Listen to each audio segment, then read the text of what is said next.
The sun had just dipped below the horizon, painting the sky in soft strokes of orange and purple. In the sprawling garden of a grand estate, tiny white lights began to flicker to life, strung between ancient oak trees and wrapped around the stone pillars of a patio. They looked like 1,000 captured stars. The air was warm and smelled of freshly cut grass, sweet jasmine, and the expensive, subtle perfume of the guests who were starting to gather. A string quartet played somewhere in the distance, their music a gentle, flowing current beneath the murmur of 100 conversations. The man who owned it all stood near a large marble fountain, watching. He wasn't really listening to the music or tasting the champagne he held in a crystal glass. He was observing. He saw a group of men in sharp suits, their heads thrown back in laughter at a joke he couldn't hear.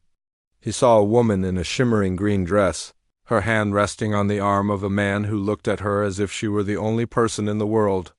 He saw young couples, old friends, business partners, all mingling, connecting, sharing small moments of genuine warmth, and he felt nothing but a vast, empty space between himself and all of them. This was his world. He had created it. Every perfectly placed flower, every crisp white napkin, every smiling waiter carrying a tray of delicate appetizers was there because he had paid for it. He was the sun at the center of this particular solar system, and all these people were planets orbiting around him, drawn in by the gravity of his wealth. But he couldn't feel their warmth. He was close enough to see the details of their lives, yet he was floating in the cold, silent vacuum of space. Completely separate, he took a sip of his champagne. It was dry and crisp, the best money could buy. But it tasted like water in his mouth. He remembered throwing parties years ago, smaller gatherings in a less impressive house. Back then he remembered laughing until his sides hurt. He remembered staying up late, debating silly things, feeling a real connection with the people around him. But things had changed. As his bank account had grown, his world had shrunk. Now conversations felt like transactions. People smiled at him, but their eyes were often calculating, assessing. They weren't seeing him. They were seeing his success, his influence, his power. He was trapped. This beautiful, perfect, glittering party was his cage. It was a gilded cage, yes, but a cage nonetheless. The bars were made of expectations and the unspoken rules of his social standing. He was the host, the provider, the wealthy benefactor. He had a role to play, and he played it well. He smiled, he shook hands, he asked about people's families and businesses. He said all the right things. But inside, a quiet voice was screaming. He looked at the guests again. A businessman was telling an animated story, gesturing with his cigar. A small circle of people leaned in, captivated. Two women were whispering to each other, sharing a secret that made them both giggle. These were the moments that made life real. These small, unplanned sparks of humanity. He couldn't remember the last time he had felt that kind of spontaneous joy. Everything in his life was planned, strategized, optimized. Even his fun was scheduled, a wave of boredom so deep and profound it felt like a physical weight washed over him. He couldn't do this anymore. He couldn't just stand here and pretend. He needed to do something. He needed to break the pattern. He needed to create a moment that wasn't on the evening's carefully crafted schedule. A moment that was chaotic, surprising, and maybe even a little bit messy. His eyes scanned the crowd, then drifted across the lawn, past the swimming pool that glowed in eerie blue, to the dark line of the woods at the edge of his property. An idea, small and mischievous, began to sprout in the quiet garden of his mind. What if he could shake things up? Just a little. What if he could interrupt these polite, predictable conversations and force these people to interact in a different way? To stop being guests and start being players, the idea started to take root. He had the resources, the space, the perfect setting. He could create a game. Not just any game, but an adventure. A scavenger hunt. It was a silly, childish idea, but the more he thought about it, the more he liked it. It would be a joke, really. A grand, expensive joke played on a room full of people who took themselves far too seriously. He could picture the confusion on their faces, followed by the reluctant, then enthusiastic competition. It would be a story they would tell for weeks. For the first time all evening, he felt a flicker of excitement. It was a feeling he hadn't realized he'd been missing. This wasn't about being a good host. This wasn't about impressing anyone. This was about him. It was about breaking free, even for just a little while, from the role he was forced to play. It was about creating a moment of pure, unscripted fun in a life that had become painfully scripted. He began to walk, his glass still in his hand, his mind racing.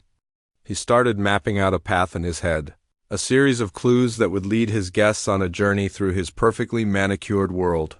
He'd hide the first clue somewhere obvious, maybe under a napkin on the bar. The clues would be riddles, some easy, some hard. They would lead people from the rose garden to the greenhouse, from the boathouse to the old oak tree by the stream. And what would be the prize? That was the best part, the punchline of the joke. He could offer them a case of rare wine, a weekend in the mountains, a stack of cash. He would build it up, make it sound incredible. He would use his wealth to create a sense of anticipation, to make them want to win. But the actual prize, the prize would be something ridiculous, something worthless. A funny-looking rock he found by the river, a child's toy from a dollar store. The most anticlimactic, absurd trophy he could think of. The thought of it made him smile, a genuine, unforced smile. It was the perfect plan. It was a rich man's joke, a playful jab at his own world and the people in it. It was his way of saying, none of this is as serious as you think it is. It was his way of taking control of the evening, not as the wealthy host, but as the master of a game. He felt a surge of energy, a sense of purpose he hadn't felt in a long time. The party didn't have to be a boring, predictable performance. It could be an experience. It could be his moment, and he was going to make sure it was a moment no one would ever forget. A new kind of energy flowed through him, pushing aside the boredom like a strong current. It was a mischievous, almost boyish excitement. He finished his champagne in one gulp and placed the empty glass on a passing waiter's tray with a decisive click. This was it. No more standing on the sidelines. He was stepping into the game, not as a player, but as its creator. He walked with a purpose he hadn't felt all evening, his steps sure and quick on the stone patio. He made his way to the bar, a large, ornate structure made of dark wood and polished copper. He caught the bartender's eye and gave a small, almost imperceptible nod. The bartender, who had been with him for years, knew exactly what to do. He reached under the bar and pulled out a small silver bell and a long metal spoon. The host took them. For a moment he just stood there, feeling the cool metal in his hands. He looked out at the sea of people, at the beautiful, expensive clothes, at the polite smiles and practiced laughter. He was about to throw a rock into this perfectly calm pond. He took a deep breath, raised the spoon, and struck the bell. The sound was sharp and clear, cutting through the music and the chatter like a knife. It wasn't a gentle ding to get attention for a toast. It was a command. Every head turned. Conversations died in mid-sentence. The string quartet even trailed off into silence.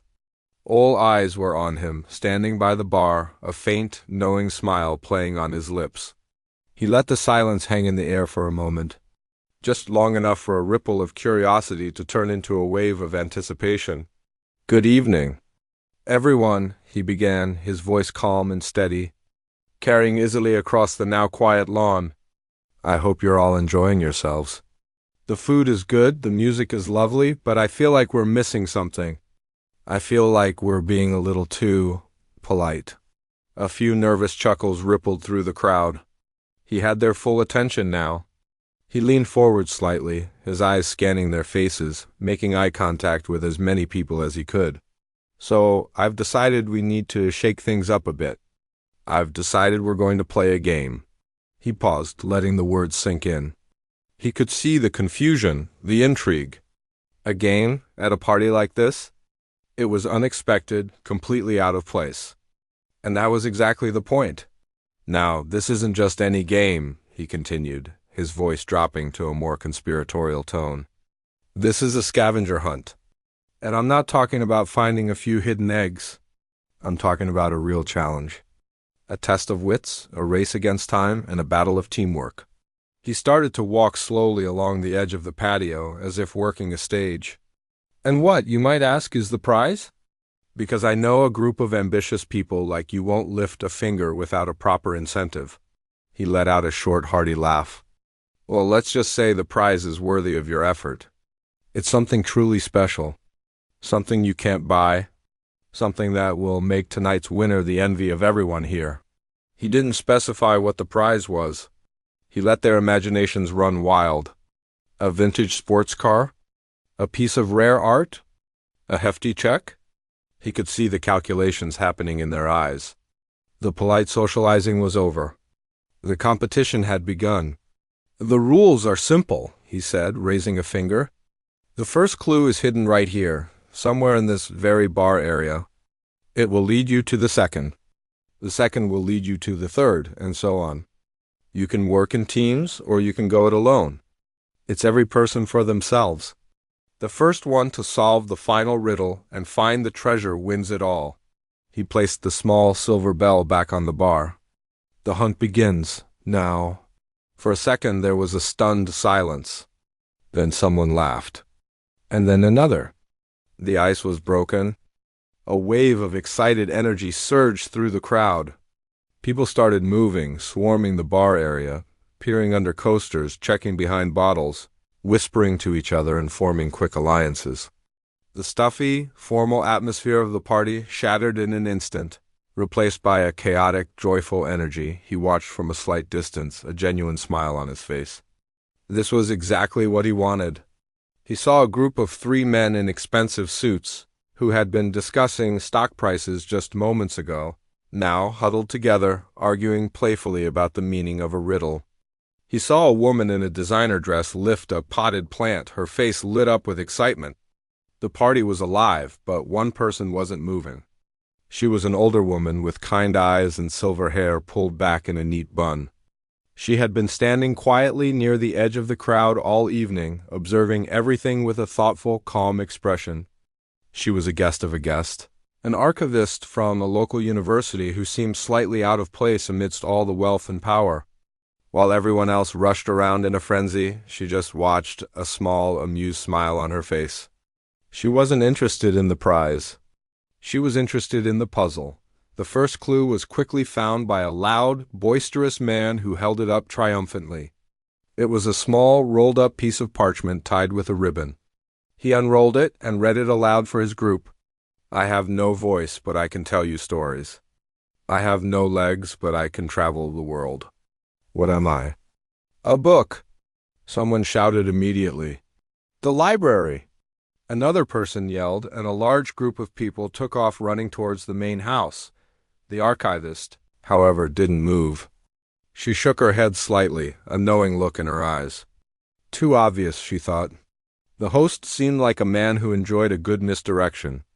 She stayed where she was, her eyes scanning the bar area not for another clue, but for something that didn't belong. Meanwhile, the hunt was in full swing. The group that ran to the library found nothing but a note that read, "Good guess, but try again." They groaned and trudged back, feeling foolish. Other groups were having better luck. A clue hidden inside a violin case led them to the greenhouse. A riddle about water and reflection led them to the edge of the swimming pool. Laughter and shouts of, "I found it," echoed across the lawn. The archivist finally moved. She walked calmly over to the bar, ignoring the frantic searching of the other guests. She looked at the arrangement of bottles, at the clean glasses, at the polished copper surface. Then she saw it. Tucked behind a row of premium liqueurs was a small, old-fashioned bottle of ink, the kind used with a fountain pen. It was completely out of place. She reached for it, and tucked inside the label was another tiny, rolled-up piece of paper. She unrolled it. I have keys but no locks. I have space but no room. You can enter but can't go outside. What am I? Her eyes lit up. A keyboard. Not a piano, that would be too simple. A computer keyboard? But where? She thought about the host, a tech CEO, his office. But that would be locked. Then she remembered seeing a small outdoor office space near the boathouse, A simple desk with a laptop for when he wanted to work outside. She smiled and started walking in that direction. Her steps unhurried and confident, the hunt continued, with guests running back and forth across the sprawling estate. The final clue, found by the archivist at the outdoor desk, was the most cryptic of all. I stand guard by the water, my arms reaching for the sky. I have watched this land for 100 years and hold the final prize within my sight. Most of the guests were stumped. They ran to the boathouse, they checked the statues by the pool, they peered into the dark woods. But the archivist stood still, her mind working. She thought about the history of the estate, something she had read about in a local magazine. She thought about the oldest things on the property.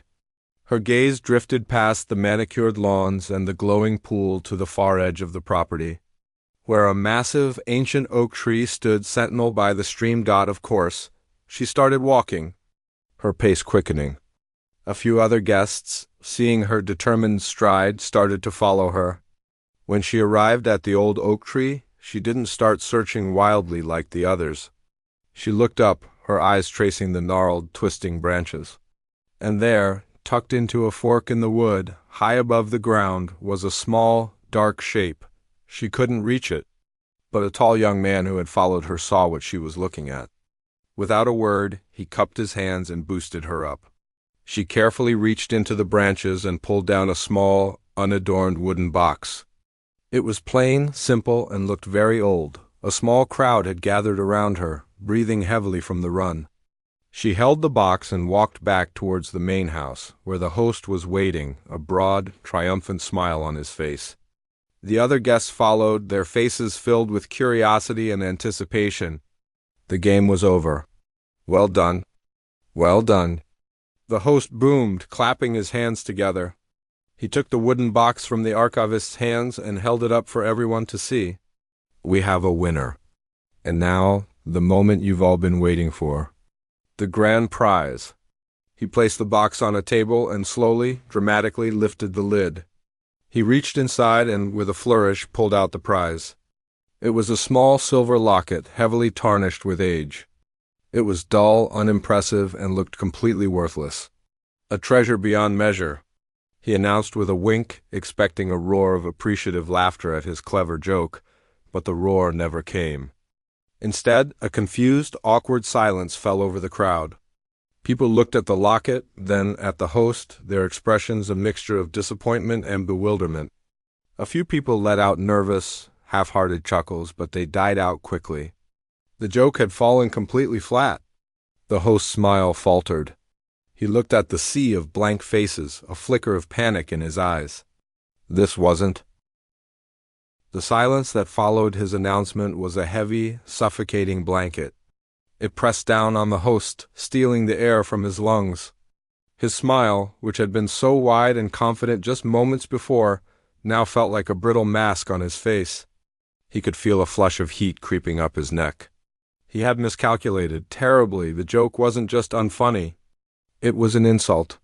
He had built up their hopes, made them run around his estate like children, all for this piece of junk. He saw the disappointment in their eyes, the subtle shifts in their posture as they began to mentally check out of the party. He had failed not just as a comedian, but as a host. He had ruined his own party. He was about to stammer an apology, to say it was all just a silly mistake, when he saw her. The archivist. She wasn't looking at him with the same disappointment as the others. Her gaze was locked onto the small, dull object in his hand.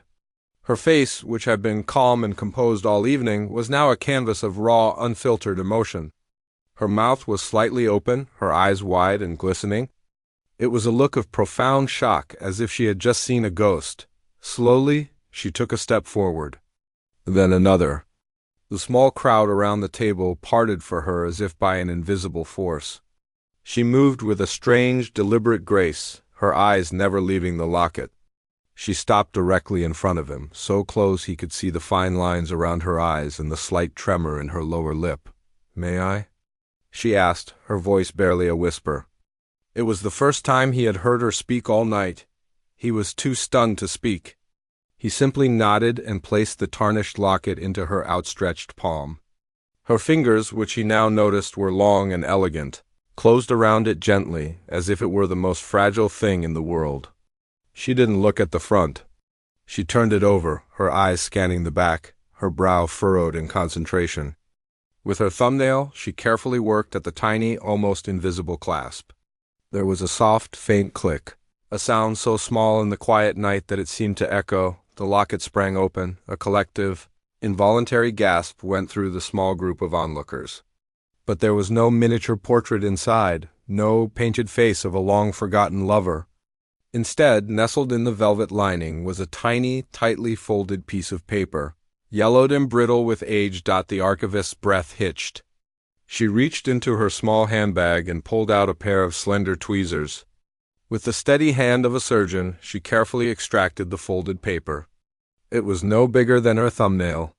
She held it for a moment, just looking at it, as if afraid it might crumble into dust.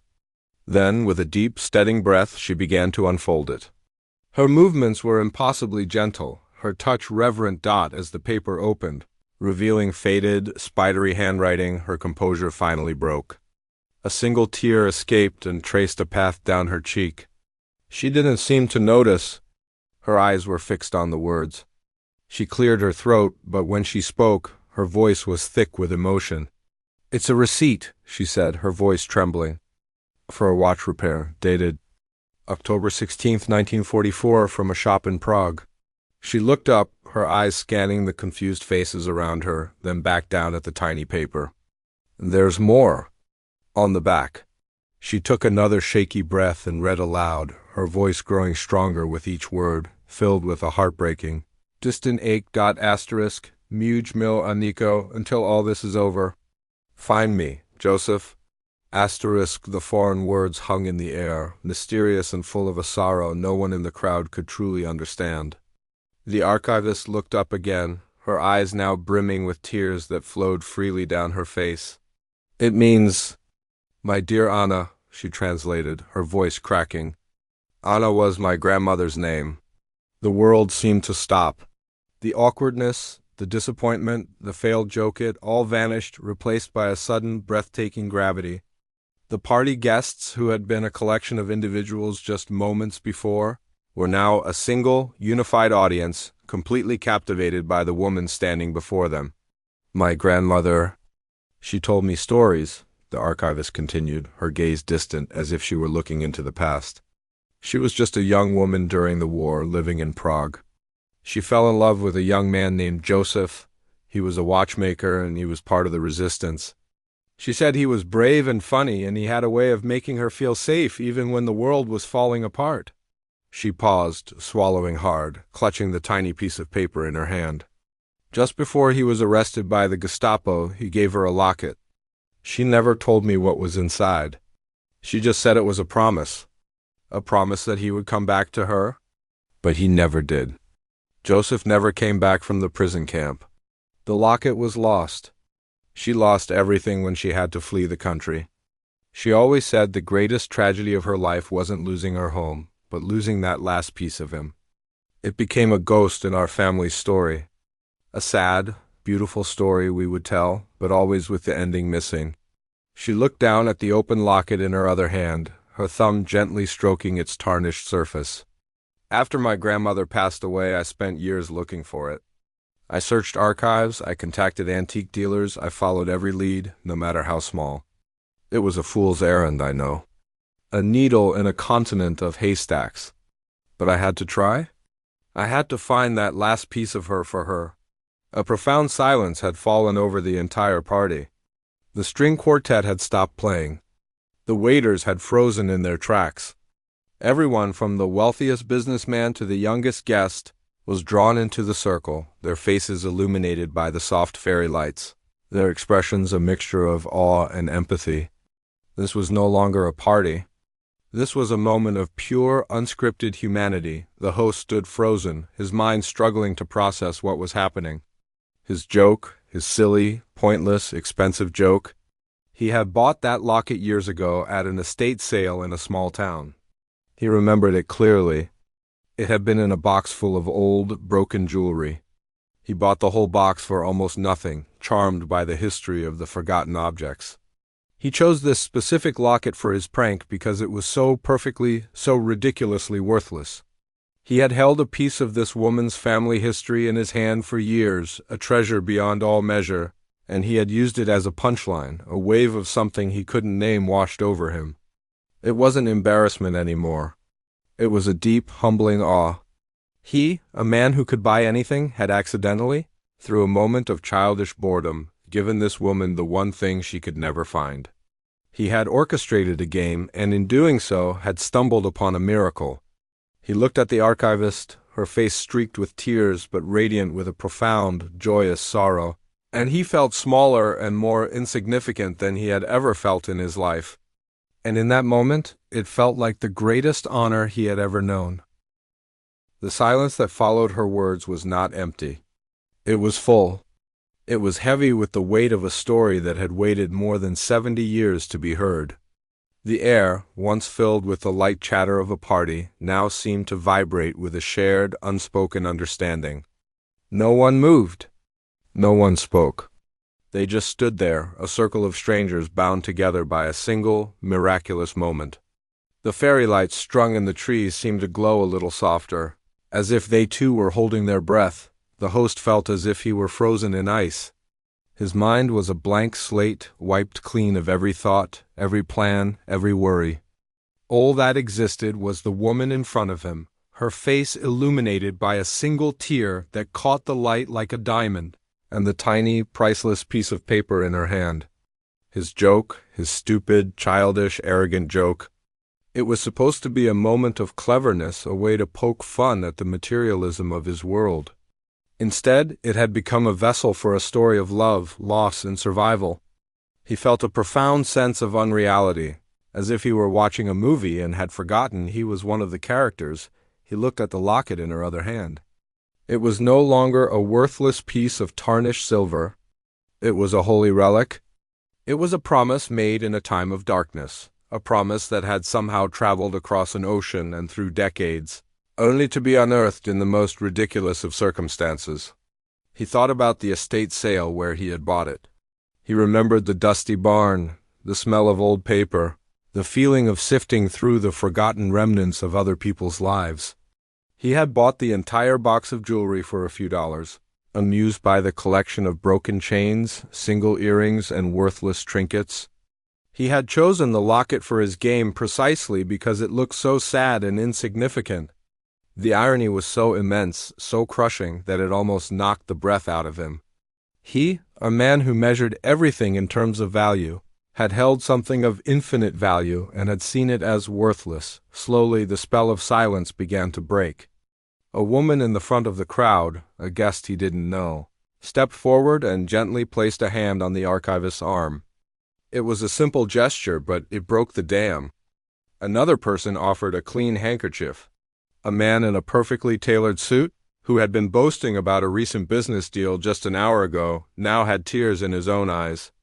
The social masks, the carefully constructed personas that everyone wore to parties like this, were melting away in the heat of this raw, genuine emotion. They were no longer guests at a rich man's party. They were witnesses to a miracle, and in witnessing it, they had become a part of it. The archivist looked around at the faces surrounding her, her expression a mixture of shock and gratitude. She seemed to be seeing them for the first time, not as a crowd, but as individuals, each one touched by her story. She took a deep, shaky breath and tried to smile. "I'm sorry," she whispered, her voice thick with emotion. "I didn't mean to make a scene." A young man shook his head. "Don't you dare apologize," he said, his voice firm but kind. This is incredible." The host felt a strong urge to do something, to say something, but he was paralyzed. What could he possibly say? "I'm sorry I used your family's tragedy as a party favor." The words were too clumsy, too pathetic. He felt like an intruder, a fraud who had stumbled into a sacred ceremony. He had created this moment, but he had no right to be in it. Then he saw her sway slightly. The emotion, the shock, it was all taking its toll. Without thinking, he moved.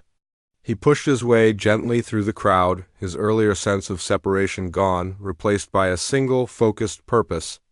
He grabbed a nearby chair and placed it behind her. "Please," he said, his voice hoarse and unfamiliar to his own ears. "Sit down." She looked at him, her eyes searching his. For a moment, he saw the flicker of the party dynamic in her gaze, the guest looking at the host. But then she saw something else. She saw the shame and the awe in his eyes. She gave him a small, grateful nod and sank into the chair, clutching the locket and the receipt to her chest as if they were a life raft. He stood beside her, not sure what to do next. He felt a tap on his shoulder. It was the bartender, holding a tray with a glass of water and a bottle of brandy. The host hadn't even signaled for him. The bartender just understood. He took the glass of water and knelt down beside the archivist's chair. "Here," he said softly. She took the glass with a trembling hand and took a small sip. "Thank you," she whispered. He stayed there, kneeling on the grass beside her chair. He wasn't the host of the party anymore.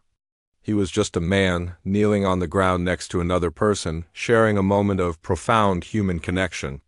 He looked up at the faces of the other guests. They weren't looking at him anymore. They were looking at her, their expressions soft, their guard completely down. The party had been completely transformed. The networking, the posturing, the superficial chatter, it was all gone. In its place was a quiet, gentle atmosphere of shared humanity. He found himself listening, truly listening as the guests began to speak. They didn't ask her about the locket, not directly. Instead, they shared their own stories. A woman spoke quietly about her grandfather's medal from the war, a treasured possession she kept in a drawer. A man talked about a faded photograph of his own parents, taken on their wedding day, the only one they had. One by one, they offered up small pieces of their own histories, their own treasures, not to one-up her story but to honor it, to show her that she wasn't alone in her love for the past, for the objects that hold the memories of the people we've lost. The host listened to it all, his heart swelling with an emotion he couldn't name. He had spent his entire life trying to create experiences, to buy happiness, to orchestrate moments. He had hired the best chefs, the best musicians, the best event planners. He had spent millions of dollars trying to create the perfect party, and he had failed every time. But tonight, by accident, by trying to play a silly, cynical joke, he had done it. He had created a moment that was real, a moment that was truly perfect. It wasn't perfect because of the lights or the music or the food. It was perfect because it was broken. It was perfect because it was messy and emotional and utterly, beautifully human. He looked at the archivist, who was now smiling through her tears. Listening to a young woman talk about her grandmother's recipe book, he realized that he was no longer on the outside looking in. The vast, empty space he had felt inside himself at the beginning of the evening was gone. It had been filled not with champagne or applause, but with the quiet power of a story that had finally found its ending. And he, the man who had everything, had never felt richer in his entire life. The gentle melody from the string quartet began to drift through the air, not as a performance, but as a soft, comforting blanket. The host had walked over to them, not with an order, but with a quiet request. He had asked for something simple, something beautiful. They had chosen a piece of music that felt like a memory, full of a gentle, hopeful sadness. It was the perfect soundtrack for the moment. The small groups of people who had been sharing their own treasured stories didn't disperse. Instead, the music seemed to encourage them. Their voices lowered, their conversations became more intimate, more meaningful. The party hadn't ended. It had deepened. He stood there for a long time, just watching. He saw the man in the expensive suit with his arm around his wife, whispering something in her ear that made her smile in a way that lit up her whole face. He saw two young women who had been strangers at the beginning of the night now sitting side by side on the grass, their heads close together, deep in conversation. He saw the bartender, who had been a professional, silent presence all evening, now leaning on the bar, listening intently to an old guest telling a long story about his days in the Navy. The invisible walls that had separated everyone had crumbled into dust. The host wasn't just observing this time. He felt a part of it. The vast, empty space inside him wasn't just filled. It was overflowing. He walked back over to the archivist, who was still sitting in the chair he had brought for her. She was talking to a small group of people, her hands gesturing as she described another story her grandmother used to tell. Her face, which had been etched with a lifetime of quiet reserve, was now alive and expressive. She looked up as he approached and gave him a warm, genuine smile. It wasn't the smile of a guest to a host. It was the smile of one person to another. He knelt down beside her again, not out of a sense of duty, but because it felt like the most natural thing to do. He didn't have any grand speech prepared. He didn't have a gift to offer. All he had was the truth. "I am so sorry," he said, his voice low and sincere. "For my joke, it was a stupid, arrogant thing to do." The archivist looked at him, her eyes soft and understanding. "It was a joke that brought my grandmother's locket back to me," she said softly. "I think I can forgive a stupid joke." He shook his head. "It's more than that," he insisted. "I spend my life trying to control things, trying to create perfect moments. I buy the best food, the best wine, the best of everything. And tonight, the one thing I didn't plan, the one thing that happened by accident, was the most beautiful thing I have ever seen. I didn't do anything.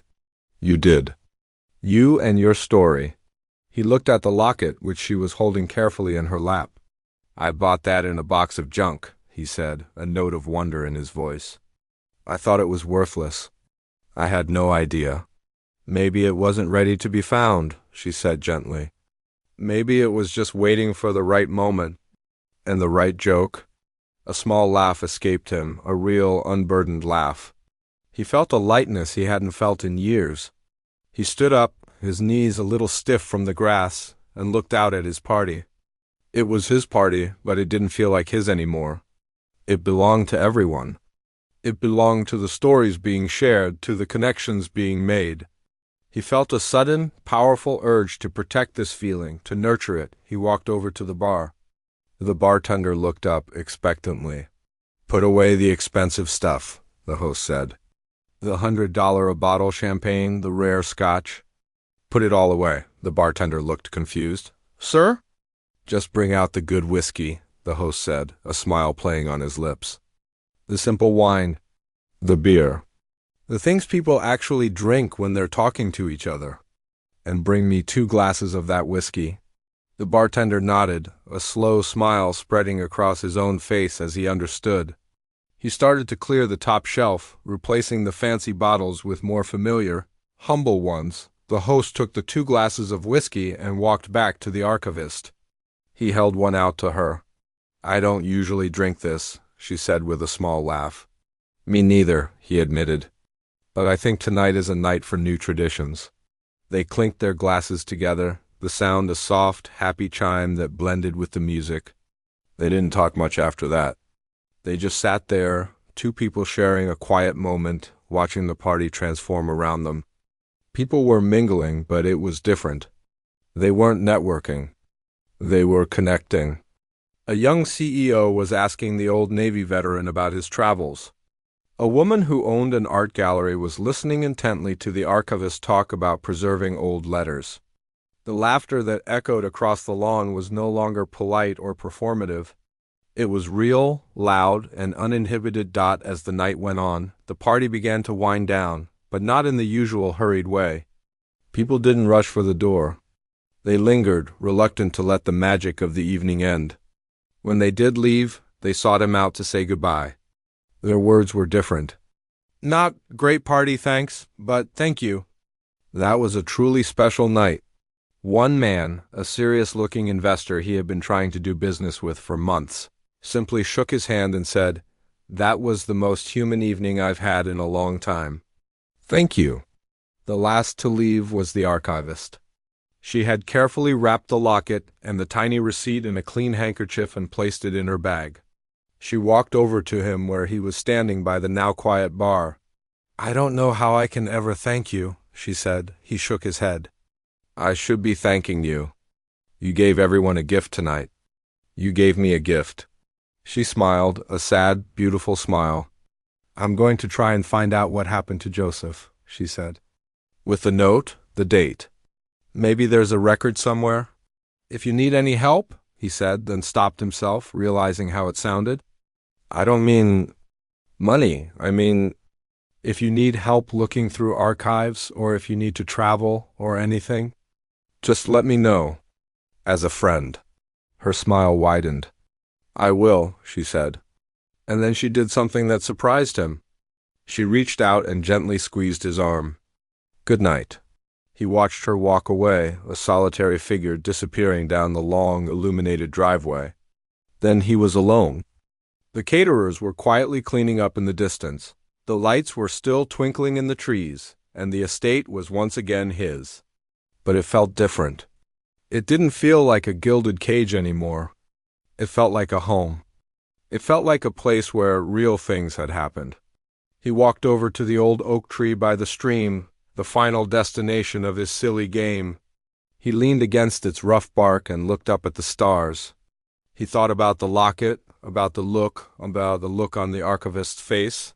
His joke was supposed to be the highlight of the party, a clever moment that would make him the center of attention.